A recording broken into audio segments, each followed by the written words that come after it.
Do you guys hear that? Is that boss music? Go naked and just go with the sword, and that's it.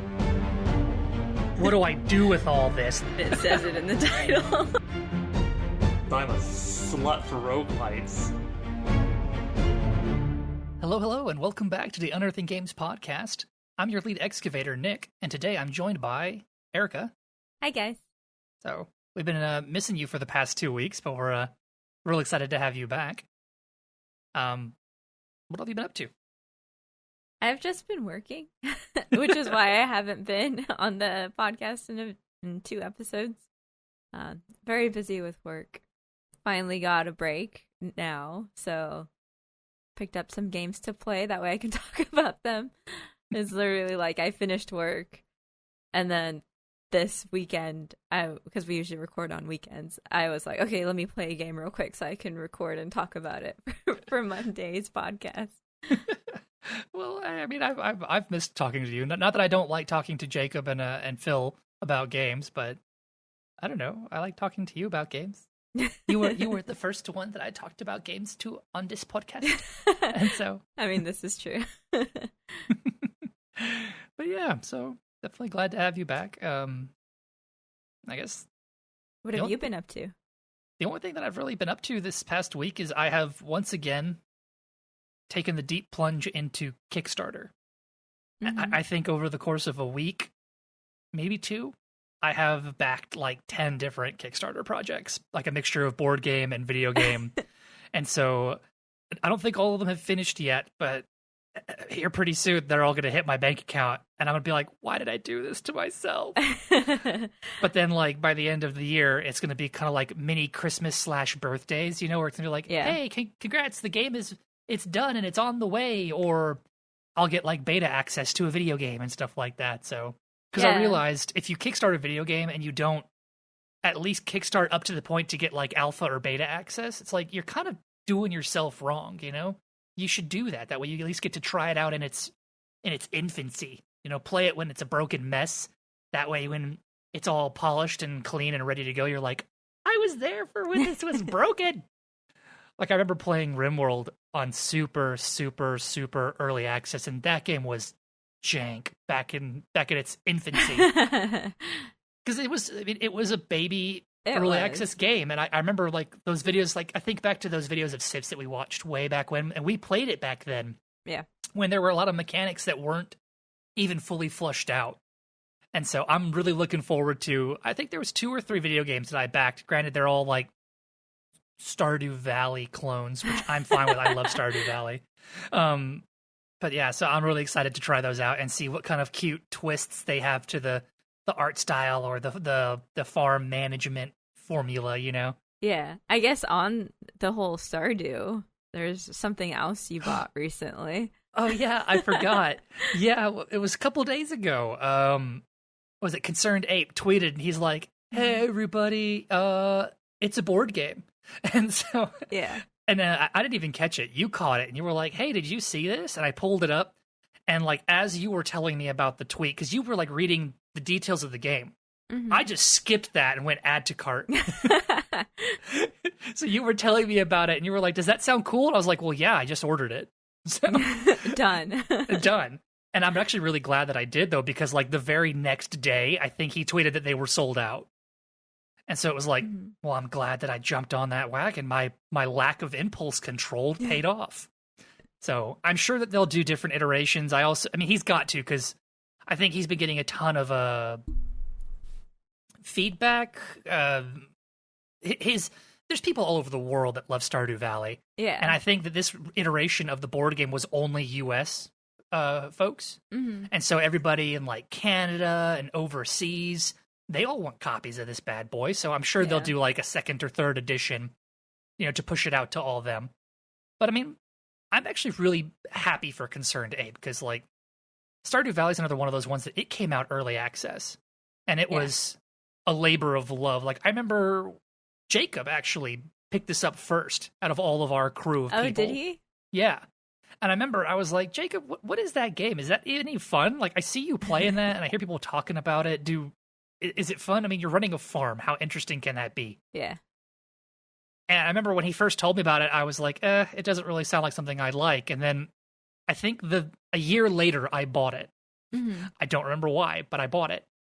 And I fell in love, you know? Yeah. It was just, And then I think the first person I romanced was the hippie artist girl that lives Leia, in the forest. Of course. That's Leia. like everyone's first. Everyone's first romance is Leia, yeah. And she's like mysterious, kind of. No, she's not. After you romance her, you find out she's like the most basic person in the whole thing. Like every other romanceable character has so much more depth. And I feel like the guys are a lot more flushed out than the girls in that. And so, I don't know. Although Shane was a little too close to home for me. But yeah, that was my first romance.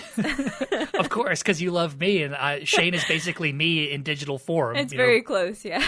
Beer and pizza and spicy food. I mean, it's me. Yeah, it is. That, and he has spent way too long working at a retail store. That's my early career. So Shane was a little too close to home. I didn't realize Concerned Ape and I were acquainted in person. But yeah, so Stardew Valley. I can't wait to get that board game. I have no idea when it's going to ship, but at this point, I don't care. Yeah. I mean, he could like not ship it out till December and be like, Concerned Ape, I love you, and I'm so happy you made this for us. Concerned Ape, we love you. But yeah, so that's been it. Spending way too much money, you know. Are there any specific Kickstarters that you want to kind of talk about? I know you always tweet them out on the Unearthing Games Twitter, but snap. Well, now that you mention it, a couple of the ones. I'll bring up the guys that I guess at the release of this episode, you'll still be able to pledge to these particular Kickstarters. So kind of give these folks a shout out while we're going in. So the first one that I backed is called Regency, Regency the game, which I thought was pretty cool. It's a card game.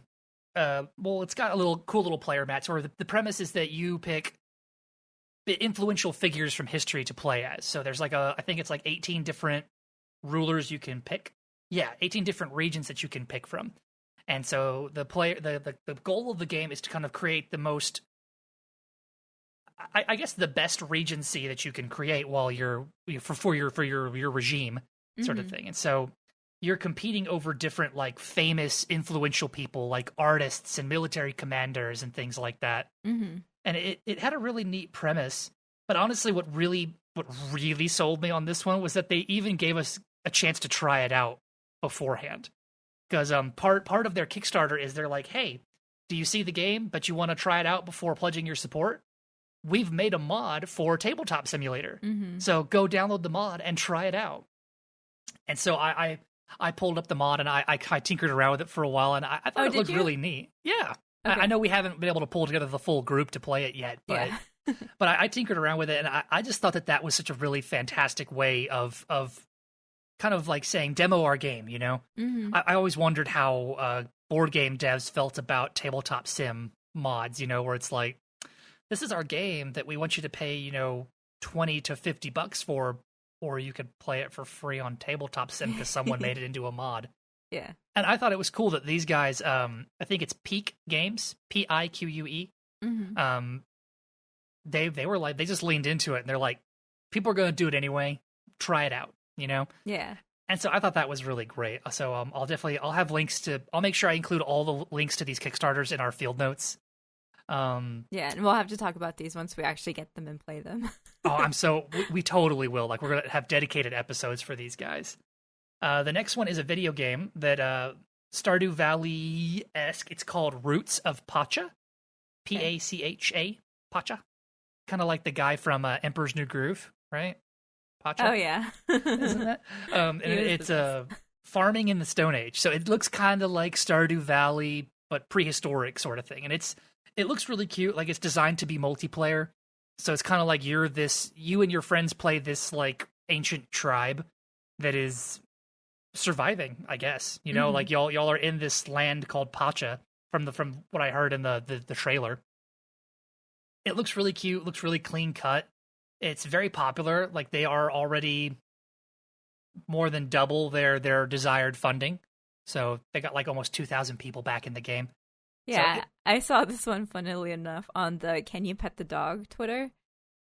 Because you can pet, and it shows it on its Kickstarter page. It says, "Can you pet the dog?" Sure, but you can pet the mammoth, and then it shows a little animation of the guy petting the mammoth. Yeah, and the mammoth gets all excited and it like rears up and then sits down, and it's like, oh gosh, that's so flippin' cute. Yeah.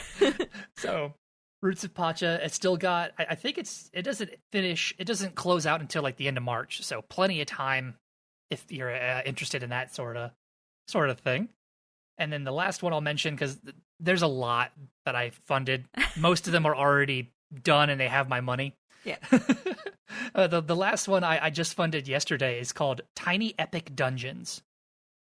And this guy looks like a D&D light sort of thing, where it's a kind of like a procedural generation dungeon crawl sort of deal. Okay. Where it seems like the base game comes with 8 hero minis, and every hero has their own little dedicated like player card that has powers and abilities and stuff on it. Mm-hmm. With a matching little minifigure. So I thought it was really cool. You're gonna paint those, right? Eventually, I'm gonna buy some starter sets to practice painting before I ruin the ones that go with games. Yeah, I just I'll ruin trial ones first. But yeah, and so it's got a whole bunch of different dungeon cards where you it seems like you draw the rooms out as you're crawling through the dungeon, and you're trying to find loot and stuff to buff your heroes, and then you also have to find the boss of the dungeon. So it seems pretty cool. I did like the 3rd tier backer for it, so I get the base game as well as some of the expansions they're planning. Okay. So I thought that was pretty exciting. And I think this is another one that I think you have till like the middle of March to back it. So I was really excited about this one. 1 to 4 players, that's generally our group. We usually only get about 4 people together. Yeah. So, and since it's D&D Light, I knew Jacob and Philip would immediately be like, of course we'll play. And then I figured I might twist your arm into, D&Ding with us. Basically. It's not really. I did try D&D once with you guys. I just felt like me personally can't get into the role-playing thing as much as you guys can. Yeah.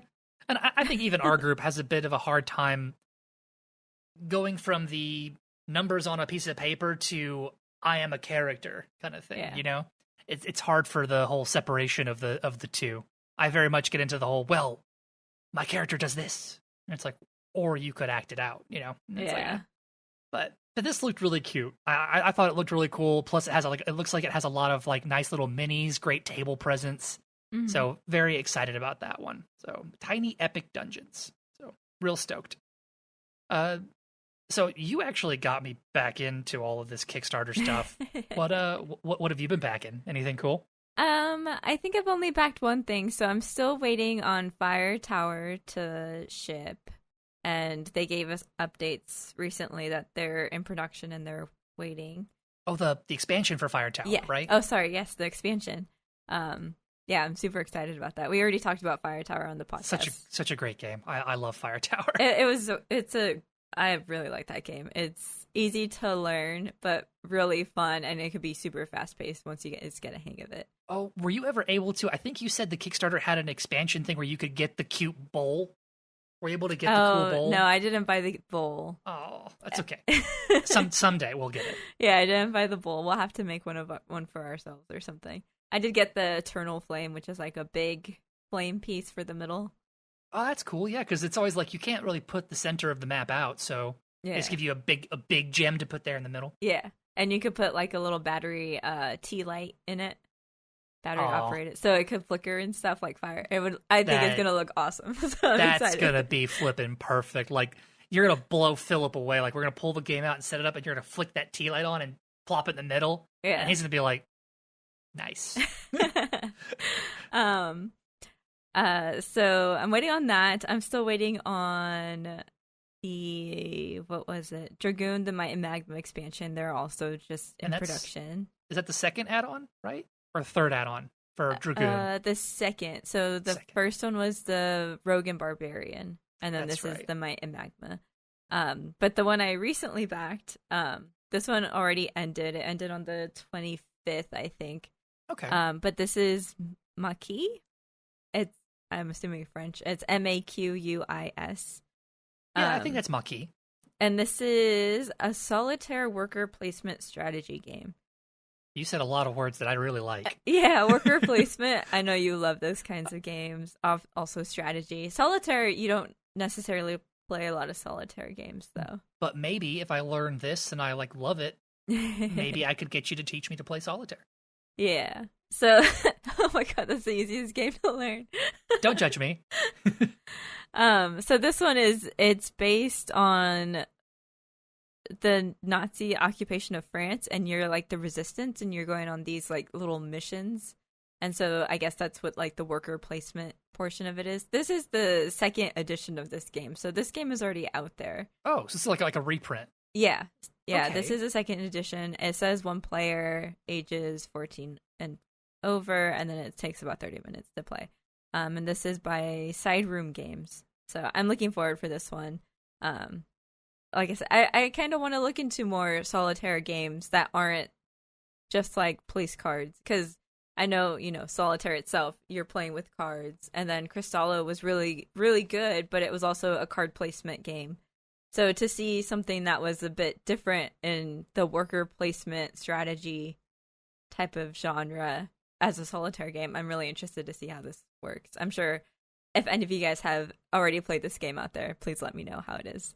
I'm excited. So, does it seem like it'll be a kind of game that you could possibly play solo, or is it designed to be played solo? Did you just say the same thing? Well, I did. I repeated myself. No, yeah. I mean, I guess I'm asking. I know you said that it's kind of based on solitaire, but is the game itself designed to be played solo? Yeah. It's not. It's not based on solitaire. It is a solitaire game. Okay, so a single player game. It's single player. Like it's not like you and me could play against each other in this. It's you versus the game. Yes. Okay.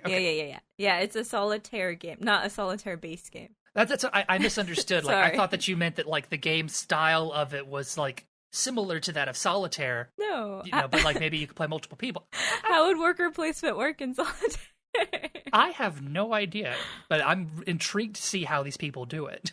Anyway, it's a solo one-person player game. But yeah, like I said, I was really interested in it because it is a one-player game.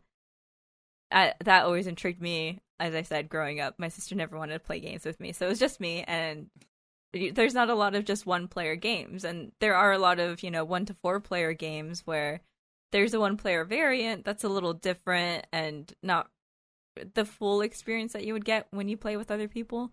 But the fact that this game is a one-player game and it's a worker placement, that's something I personally haven't seen before. So I was really excited about that. Yeah. I'm actually really interested in... I kind of want you and me to maybe do a research, I'm going to say that with quotes, into this concept of playing games in a one-player fashion. I know we had talked about it with Pandemic, about how Pandemic seemed like it could be played as a one-player game. Mm-hmm. I kind of want to look into that and see about what other kind of games do we have where it's more of the player versus the game kind of concept instead of player versus player, which is most games. I'm really curious about that sort of concept, and I kind of want us to take a dive into that and, I don't know, write something about it. I feel like that would be a totally maybe an article people would read. You always see these weird IGN and Kotaku articles where they're Mass Effect, which alien are you going to romance this time, and stuff like that. And it's that's not really game journalism. Uh-huh. Not when it's a 10-year-old game. But I don't know. I think that'd be something really interesting to read about. I don't know. That seems like a really neat concept. I don't know if one-player games are making a resurgence or if they ever went away, but totally something we need to take a deeper dive into. Yeah, it's something I definitely want to look into to see what other one-player games there are where it's purely built for one player. Like I said, there's tons of games that you can play as one player even though they're not meant for that, or they could be played multiple ways. I want to find games that are solely, meant to be played with one player, and like you said, see if that's something that's coming back or something that's always been around and no one... Because, board games and tabletop gaming in general, it's a social thing, right? That you go and you play with people. You have board game night. You go, have fun, have dinner, some drinks, whatever. Play board games. I'm the one over here that wants to sit in my own room, with just my little desk lamp on and in the dark and play games by myself. I mean, you could still have drinks while you do that. But then that's people judge you more for that. I'm pretty sure we have a glass somewhere that says it's not drinking alone if the dog's there. Yeah. So we do. As long as Kiora or Ellie is around, you're not drinking alone. But yeah, so I am interested in these one-player games. And I don't think necessarily it's for, antisocial people like me. I just think it's, you can't always get someone to play with you. I've been super busy at work lately, and, you haven't been able to play games with me, and, it's just an opportunity type thing. Like I was saying about, like, solitaire and just taking a deck of cards when I go travel for work. That's because I'm alone, at the hotel room. You don't have the opportunity to do anything else. Yeah, and so, like, why not play a few rounds of solitaire? And then maybe why not play a few rounds of Maquis, in the future? No, I think that sounds like a fantastic idea. Because, yeah, most of what I've been doing in this time that you've been, like, super duper busy, it's like I'll go and grab, like, a box and I'll, like, admire the pieces or, like, read through the rules. Like, I recently bought Scythe. Yes, I bought Scythe because I keep seeing it pop up everywhere on r/board games, on board game Instagram. Everyone loves Scythe, and I've never played Scythe. So, of course, without having ever played it, I just bought it. Yeah. Because I figured if this many people love it, odds are I will as well. So I've been, like, opening the box and just longingly looking at the pieces like, someday I'll play you. And so, yes. But yes, that's enough of our Kickstarter corner. Kickstarter, gosh, it's really funny. When we first were going to do a podcast, I actually wanted to do a podcast about Kickstarters. Mm-hmm. But it was like, that's a lot. That's a lot to try to dive into. It's a lot. There's a lot on there. Not everything's successful. Not everything is well thought out a lot of times. But then there's also things that are amazing on there that, you don't know exist, and then you just stumble upon it one day while you're looking through Kickstarter. Yeah. It's hit or miss, I feel. More hit than miss, but well, I mean, but I think that's the nature of Kickstarter, though, is that, like, if it's a miss, odds are they're not going to get fully funded, But then there is always that once in a blue moon where a thing gets fully funded and then something bad happens or nothing happens. Like, I think there was that Sim Ant debacle or whatever, or Ant Simulator, where, like, there was some whole thing where, like, they got fully funded and, like, the 2 of the 3 developers went and spent all the money on, like, drugs or something. I don't know. Oh my god. Okay. I don't remember. They, like, wasted all the money. And then there's stuff like Star Citizen where they've raised, like, millions and millions of dollars, and I still don't think there's a game. And it's been, like, fully funded for, like, more than a decade now. Yeah. So there's always stuff like that. But it's really interesting. And I think these campaigns, like, I mean, a lot of times, like, yeah, I'm going to get a game out of it, but, like, me giving somebody a chance to, like, chase their dream, just, it kind of just gives you the warm fuzzies, Like, it's like, wow, like, I know this person's going to send me a copy of their board game, right? But they never would have been able to get this funding otherwise. Yeah. And, like, it's crazy to see, like, the internet all come together and, like, give these people millions of dollars sometimes to just run with it. They're like, we think your idea is great. Please do more. Yeah. And so I think that's awesome. But yes, enough of our Kickstarter quarter. So now that we've gone into where we're spending our money lately, let's dive into what we've been playing. So I know you were talking about how you've kind of been scrambling to play a game. So what game did you scramble to play? So this game has been out for a bit, and I just haven't gotten around to playing it.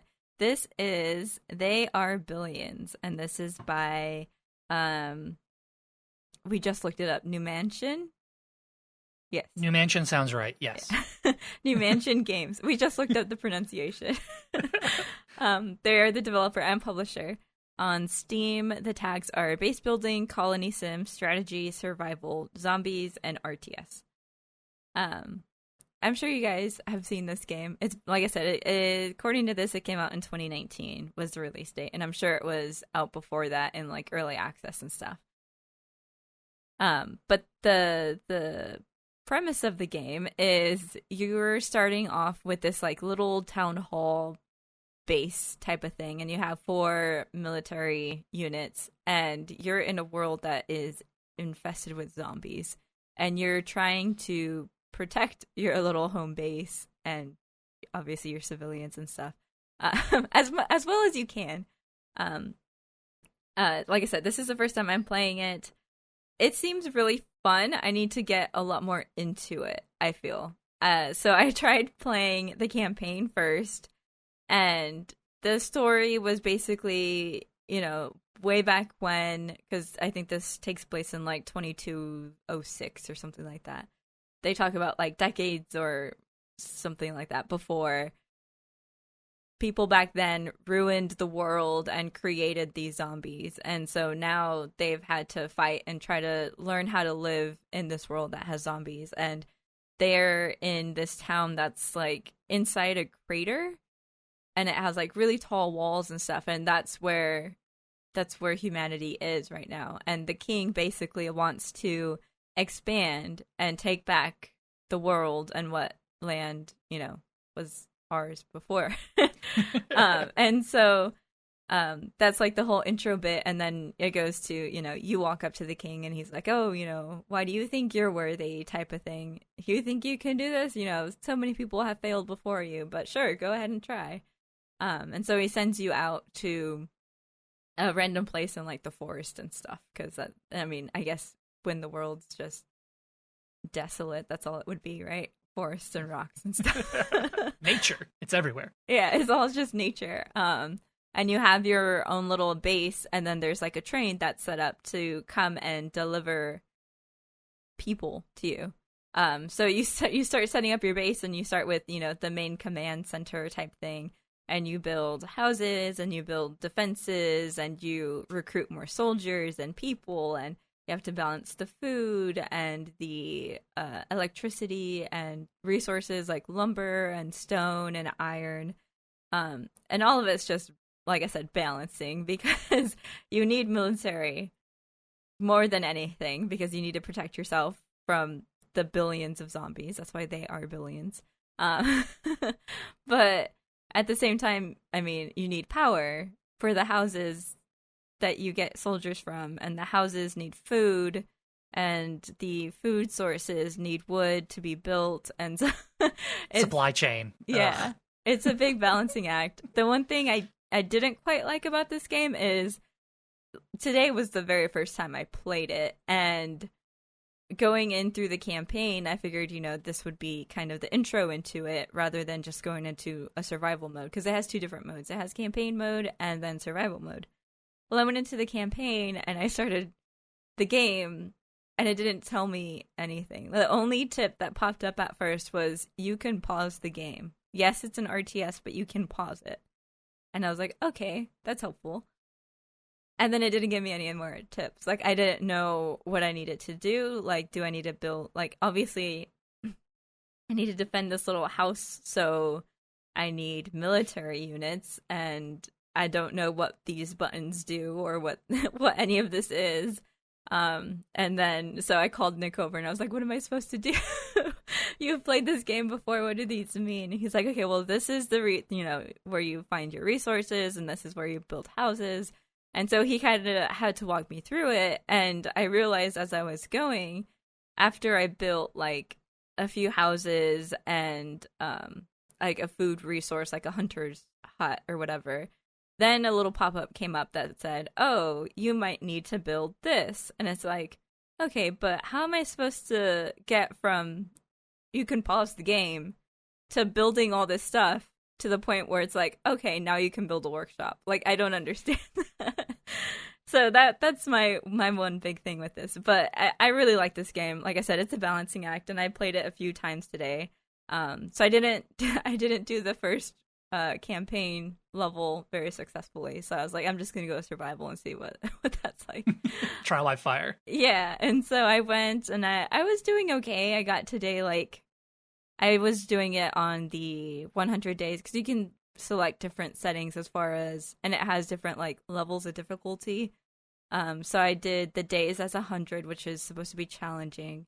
And then the population of zombies, I put less populated, which is supposed to be accessible on their rating scale. They didn't want to call it easy. Yeah, it was accessible. But there was another one under that was easier. Ah, okay. Yeah. I don't know how the rating scale works, but that's what I played on. And I got today like 50-ish. So I got like halfway through before I died, which I thought was pretty good for my first time. But yeah, and then I started another one and I died after the second wave, which was like day 20, and I was like, wow, that's just sad.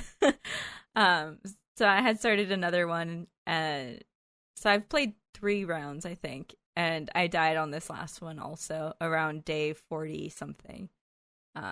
So not getting any better, which which is bad, but I'm gonna keep trying it. I really like it. I think, like I said, it's a balancing act, and from playing it a few times, I'm starting to learn like what the strategy is, what I should spec into first, because you have all these different resources and research trees and different things like that. And so it's really interesting to try to figure out what the strategy is here, because at first I was like, okay, well, I just need a whole bunch of workers, and well, the workers don't really do anything, so I need soldiers, and I need to get the military center as soon as possible.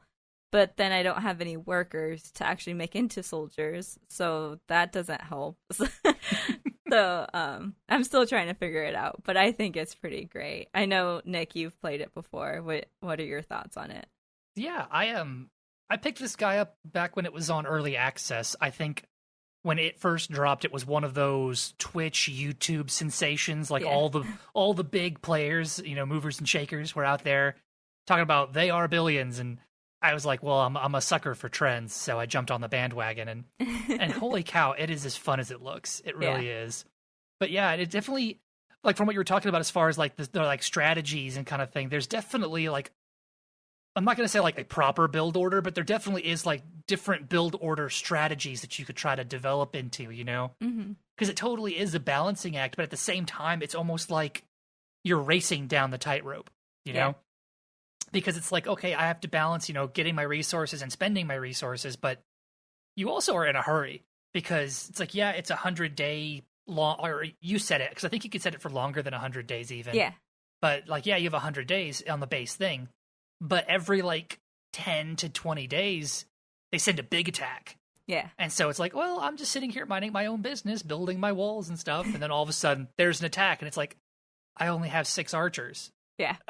And it gets so intense. It's like, there's an attack coming from the west, and the music gets all intense, and I'm like, I don't know what to do. It almost stresses you out, right? Because the music is all like epic, like you're expecting like some Lord of the Rings like battle for Helm's Deep going on over there, and it's like, oh man. Yeah, it was intense, especially the first time. I was just like, oh my god, I need to pause this. What's going on? I'm scared. Where are they coming from? It was terrifying. But it's really great, and I think it does a really cool job of like tiering up the tech tree, because it's got the whole like you build like the wood workshop. I think is the first research structure, right? And that lets you you get a couple buildings like a farm and a market, and you can get like I think soldiers who have guns instead of bows and arrows, right? And then you go up to like a stone workshop, and I think eventually you get like an iron workshop too, right? I didn't get that far. I've almost never really gotten much of the stuff in the iron workshop, because I think you can get like guys in mech suits and like flamethrowers and stuff there, but usually by the time I get there, it's already like day 95, and it's like, I don't have the time or the money for this. See, well, that's where, you can make the game longer. I think the harder difficulty makes the game longer. I could see that, because I mean, every time that every attack, it progressively gets harder and harder as far as how many come with the wave, but also what directions they come. Because I think, like, when you get to, like, day 50 to 75, like that range, they start coming from 2 or 3 different directions when the attacks come.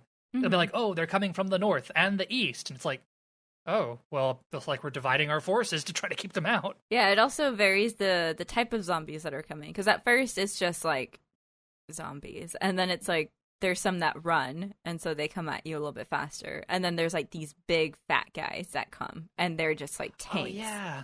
And eventually there's, I think I remember there's a type that like spit. They like shoot acid. Yeah. And like they were the worst because they would like kill my guys out of the towers that are trying to defend the wall. And it's like, stop that. Like, you need to die. Don't shoot my men. You're not supposed to fight back. And so it did a really cool job. The maps are all procedurally generated, which I thought was cool. So no two playthroughs are alike. I've only played a little bit of the campaign. By the time because the campaign came with the full release when they actually had their 1.0 launch. And I think I played a couple of missions into it, and it's pretty cool the way that they go about it, because it gives you like a big like rectangular map. Like you're kind of working your way from left to right across the map. And it has little spots you can click to pick different scenarios. Yeah. I think those are all static maps. Like those don't change, I don't think. But every map you pick, when you click on it, it tells you like, hey, completing this mission will get you like these types of resources. And you then spend those resources like in a research tree to like unlock the different units that you would use in the game. So it's like, oh, do you want to work more towards like snipers and flamethrowers? Well, you would go down that tech tree. Or do you want to focus more on like better walls and, you know, towers and stuff? Yeah. And so I thought that was a kind of a neat way to do it. It also had a really cool mission type where every so many missions, you did one that was like a wave defense thing where you didn't build an actual base. You placed it gave you like a point count, and you could place a number of units, kind of like tabs, totally accurate battle simulator, where it's like, oh, you have 10,000 troop points. Yeah. And you place troops, and your whole goal is to just survive the waves. Like, can you command your men well enough to fight off all the zombies? And so I thought that was kind of neat. I didn't, like I said, I didn't get very far in the campaign before I was just like, I really like the survival mode better. But I need to go back and honestly give it another try. I think the campaign, plus it's got that whole steampunk aesthetic, which I think is really neat. I like that. So it's like everyone's like Victorian era dressed and stuff like that, but they've also got like, you know, gas masks and flamethrowers and stuff that you wouldn't expect for Victorian era. But it's a really cool game. I really liked it. But yeah, the one time I watched you play, I know you said you played like 3 or 4 times. The once I watched you play, my only thought was, she's got to go faster, more stuff. And that's the thing too. Like it's so hard. Like especially with some of the maps, like. Your first suggestion was to go out and try to find choke points on the map that I could, you know, like claim and build out to it, build defenses, and build myself like a nice little defensive area. And the first map I played didn't really have any, so I was having to build huge walls, and that was taking a lot of time and resources that I didn't have because I had such a small starting area that was actually safe. The second one I played had better defendable area, but I still struggled to like to build a lot, and I'll talk about that in a little bit. But in the last one I played, I was like, the starting area was like a little tiny very well defensible area, but it was so small I couldn't expand at all. And everything outside of this very well-defended area was just wide open. And so I would have had to literally build walls entirely encompassing this area that I wanted to claim, which, again, resource-intensive. Something that I found interesting was that there were times when I couldn't build houses to get more workers because I didn't have enough energy. But I couldn't build any more wind turbines to get energy because I didn't have any workers. And so I had to go through and think about which buildings I needed to destroy in order to get workers and or energy back in order to build other buildings. And that was very confusing to me. Like, I don't understand how the game would allow you to build. I could see that happening. Yeah, there's you can kind of pigeonhole yourself. Like, it was interesting. Like, I couldn't build, like I said, and there was some instances where I couldn't build any more food because I needed power, but I couldn't build power because I needed workers, and I couldn't build workers because I needed power. And so I had to sit there, and I was like, okay, so if I destroy this building, that'll give me power and a worker back. So then I could build it was trying to, that's what I didn't really understand, is how I got myself in those situations where I was just not balanced, and I don't understand how I did that. And so at one point I had to bring 5 of my archer military people back to the military base and undraft them so that they could go back into the worker pool so that I can build a thing to get more power, to get more workers. And I was just like, that doesn't really make a lot of sense. And I don't know how I got myself into that situation, because obviously that's something that I did as far as building and stuff. But I thought that was very confusing, how the game would allow it to get to that point. Yeah. If that makes any sense. No, it totally does, because I'm pretty sure I've hit those sorts of blocks as well. Mm-hmm. But I don't really recall. It's been a while since I've played. I don't recall how I overcame them. So yeah, and I'm not by no means an expert. I've only won 1 or 2 times. So yeah, and there were times that I had to destroy houses in order to get more workers. And I don't know how that made sense either, because that doesn't make sense at all. That does not compute. Yeah, I don't know how it made sense, but it worked out somehow. And I was negative workers for a little bit because I had to destroy some of my houses to get more work. And I was very confused. Maybe you had to break houses to get energy back, and then I don't know. I'm not going to pretend to. Yeah, I'm not going to pretend that I understand. But I don't know what I did, but I got myself stuck in some of the situations where I couldn't do anything because I needed something that was dependent on these other things, and so I had to go back and look at the stuff and try to figure out what I could delete without, breaking something, or And so I was just like, okay, if I delete this house, that will give me a power back. But then I'll be down workers. But that's fine, because then I could build this other thing that does, and I was confused. I was sitting there on pause, and I was like, okay, how did I do this? How do I fix it? Eventually I found, there were some, extra, hunting huts or something that I had tons of food, and I was like, okay, let me destroy these huts and get some power back so that I can build more houses to get more workers, to get more power. I don't know. It was confusing. but yeah. I mean, all in all, I still think it's a fantastic game. Yeah. Maybe it has some balancing issues. Maybe from what I could see for you, it definitely needs maybe a little bit of a sprucing up for its tutorial. Yeah. but yeah, all in all, I thought it was pretty great. No, I loved it. I'm still gonna play it. I want to try to beat it at least once. Hopefully, we'll see.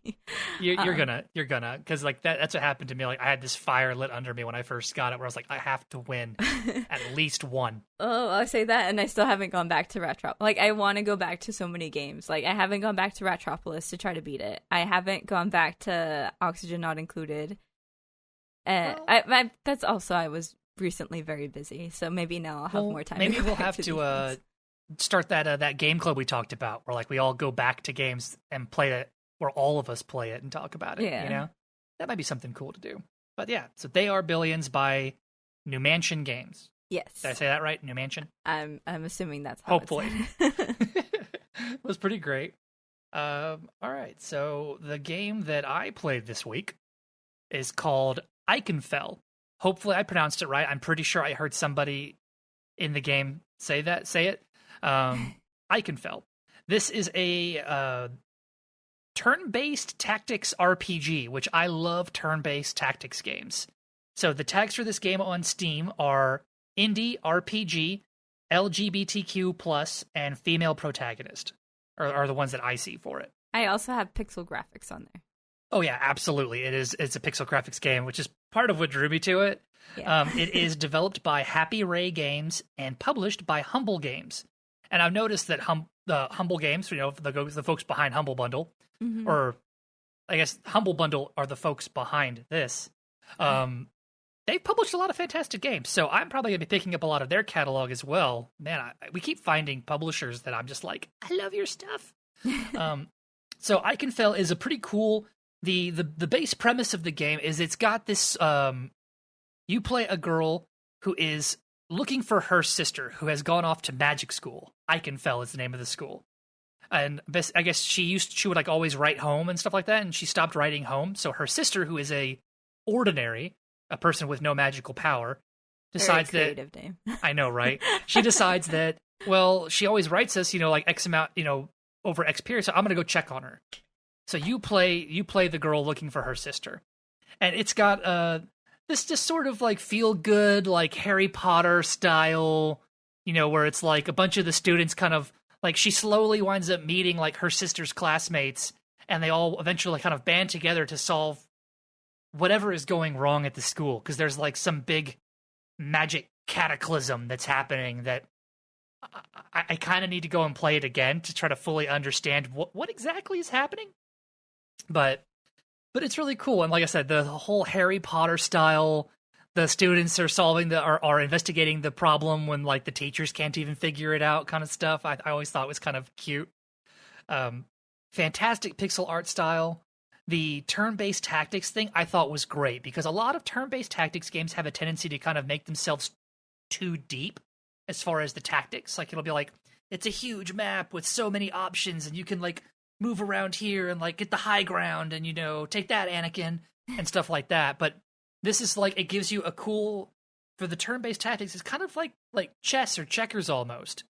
Like it gives you this nice little rectangular grid that's got like, it's like 8 squares by 20 squares. And like you start on one end of the board with your 3 teammates, and then the enemy starts on the other end, and they might be anywhere from 2 to 6 monsters that are there. And everybody has like a thing where they can move so many squares, and their powers target certain squares away from them, kind of like chess pieces, Mm-hmm. So like certain attacks might go like up 1 and down 3. Some might be a straight shot, and so it's different stuff. And I thought it was really great. And so every different character has their own unique powers, and then every monster is unique as far as what its resistances and weaknesses are. So you kind of have to trial and error, and when you learn a monster's weaknesses, if you ever encounter it again, then you know what to throw against it. Mm-hmm. And so I thought it was pretty cool. It has a really neat, the storyline is done pretty well as far as how it slowly lays out the mystery of what's going on to the students, which I thought was great, good pacing. I felt like the characters probably could have used a little bit more development, maybe, Mm-hmm. but honestly, they were probably deep enough to keep the story compelling. Yeah. So like they're not as flushed out as like the Harry Potter trio. But well, I mean, that's over the course of 7 books, so yeah. It's kind of hard to compete with that. But I don't know what else to compare this to plot wise. If it's a magic school, what else can you talk about besides Harry Potter? I mean, magic school. Mm-hmm. So it has a fantastic art style, fantastic tactics based thing. So you watched me play a little bit of this. What kind of thoughts did you have on it? I thought it was fine. I felt like it was slow. I felt like it took you a very long time to get through this when the story wasn't that deep. If that makes sense. It does. I could see how towards the end of the game, the battles started to feel a bit like a slog. Mm-hmm. Which I hate to say, because like I had fun the entire time, but by the time I got to the end, like it was like building up to this climax, and I was all excited for the story. But then it's like, oh, but there's 4 more floors with like monsters you have to fight to get over to the final boss fight. And I'm like, so I kept trying to like dodge the monster fights and stuff there at the end. Yeah. But yeah, I could see that being probably like the one gripe was that it did slowly, it did start to slow to a slog there at the end. Mm-hmm. So. And I felt like at some point you knew the ending.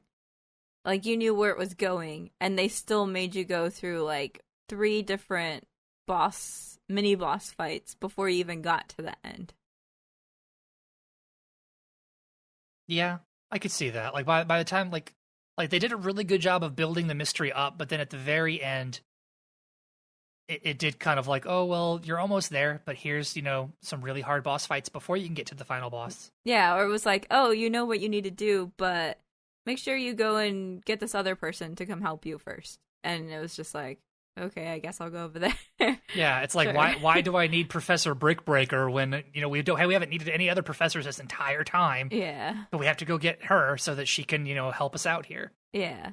So. That's the only thing I saw. Other than that, I felt like it was interesting enough. I didn't see a lot of it played because I was working most of it. But from the pieces I did see, it seemed interesting. Like you said, probably the characters needed a little bit more fleshing out. It just seemed like they kind of just dumped you right into whatever their storylines were, and you didn't get to learn a lot of the backstory, and they kind of just filled it in like little, oh yeah, but in the past this happened, and it's like, oh, okay, well that's good. I mean, it's a different type of storytelling where it kind of it feeds you their stories bit by bit. Mm-hmm. So like they don't just like, because like some games will do the whole thing where like, here's a new character, let's go crazy with some plot exposition about who they are before you can actually use them in game. Mm-hmm. And this didn't do that. It was like, hi, I'm so and so. I'm one of your sister's best friends. I guess I'll help you go look for her. Mm-hmm. And then as you're going, you start to like learn more about this person's involvement with your sister. Yeah. And so, one thing I thought was funny / annoying was that it seemed like every character was in love with the main character. Oh, like yeah. Everybody wanted to like romance her, basically, is what it felt like. I could be wrong about that, but that was just the vibe that I got. Mm-hmm. Another thing that like really kind of drew me in with this game was the soundtrack.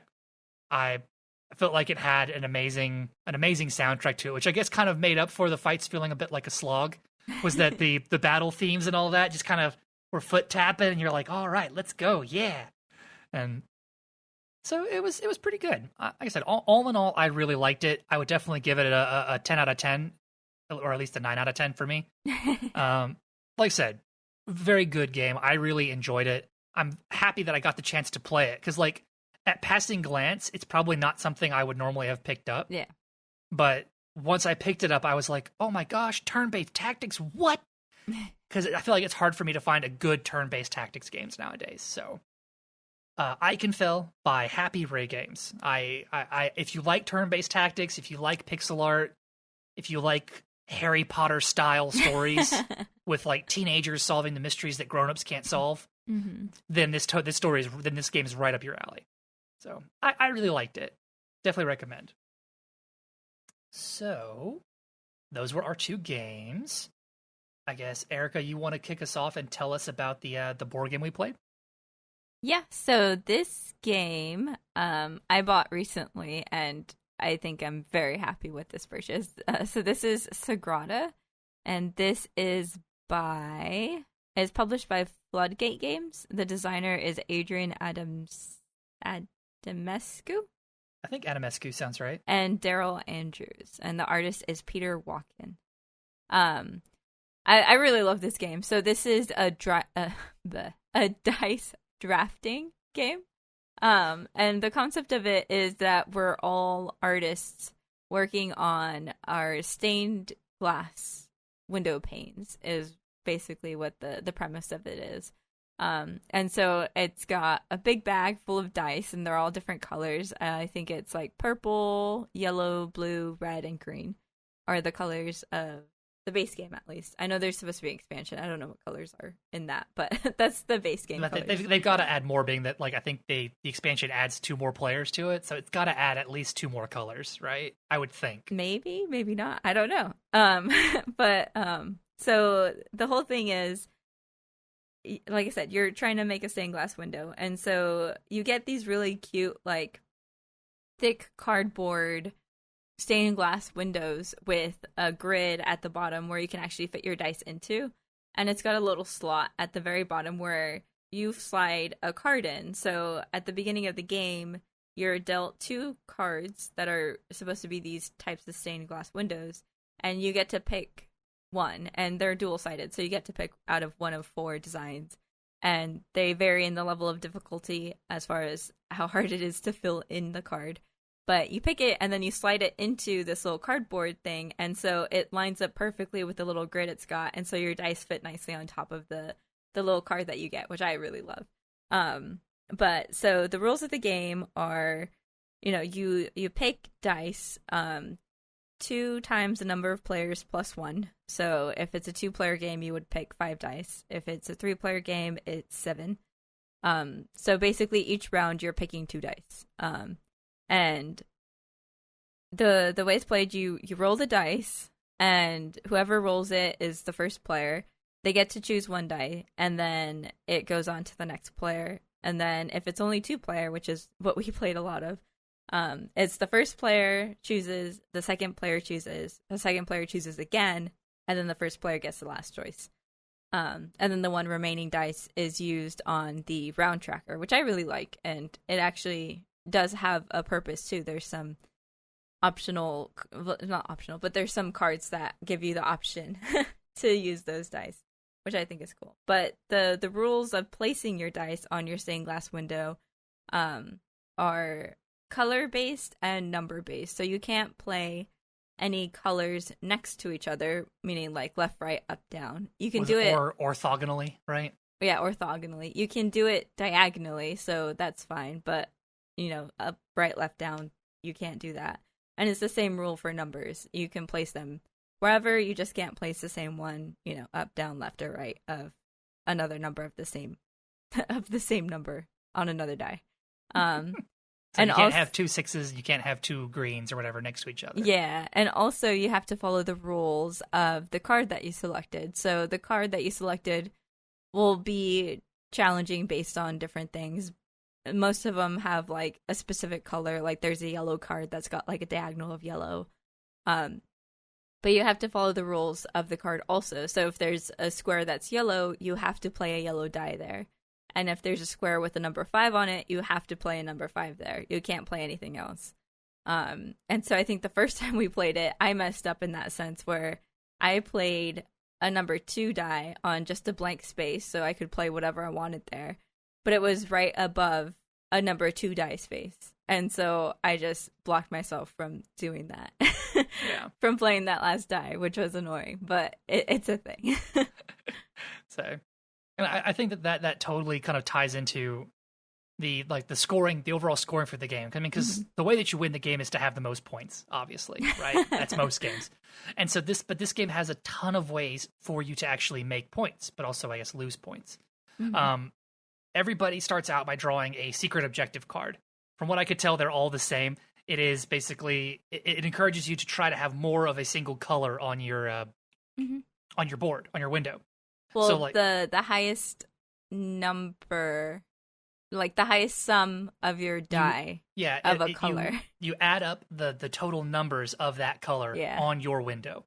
Yeah, so, you don't want like 5 1 yellows because that's only 5 points. But like your secret objective, you would draw and it would be like yellow dice. So you would want to make sure that you place as many yellow dice on your window as possible, and like you said, try to get as high a number as you can. Yeah. And so that was one way. Then when you start the game, you flip over 3 like public objective cards. Yes. And I thought these were pretty darn cool because like some of them were, it would encourage you to have a different color for every row in a straight line up and down, or for a different color for every column going left and right. And so it kind of encourage you to try to make sure you meet those. So because like for every instance that you meet that objective, you get like 4 points. You know, so you could conceivably get like 20 points, if you have all of them meet the criteria. Yeah. But then it also had stuff where it's like, how many times do you have a 1 and a 2 that are on the board, or a 3 and a 4, or a 5 and a 6? And so it had a pretty good variety of different like public objective cards. So you're kind of mostly fighting to achieve those, while also working on your secret objective. So I thought that was pretty neat. And then basically for every, because there are times that you can't fill your window pieces like you talked about. So when you get to the end of the game, for every slot on your stained glass window you haven't filled, you lose a point. So it's really easy, and it's happened to me a bunch, where when you get to the very end of the game, it's like, I really need a 2, really need a 2, really need a 2, and you roll the dice and it's all 3s. And you're like, well, that figures. And so then you can't fill that 2 slot. So you lose 1 point at least, So you can really easily back yourself into a corner if you're not kind of thinking ahead with how you place your dice early on in the game. Yeah. So I thought that was really cool, and it's it's the kind of game that it's not very complicated, for lack of a better way to sound it, but like it's super fast, easy to pick up, easy to learn. And like we'll have an evening where like I think the other day actually, like when you finished your like busy work season, we like played some rounds, and like we played like 3 or 4 rounds, right? Like right after dinner. We were like, let's play a game. And so we started going, and I think we split 50-50. I think you won 2, I won 2, but I could be wrong. You might have won all of them. Who's to say? I'm sure I recorded it in my app, but I don't want to look at it. Yeah. Because it'll just prove me wrong. But yeah. I think the one thing we didn't mention is there are tools that you can use. Oh, yeah. And so there are different tools that you can use during the game. There's, I think, like 7 or 10 different tools. You pull 3 each game.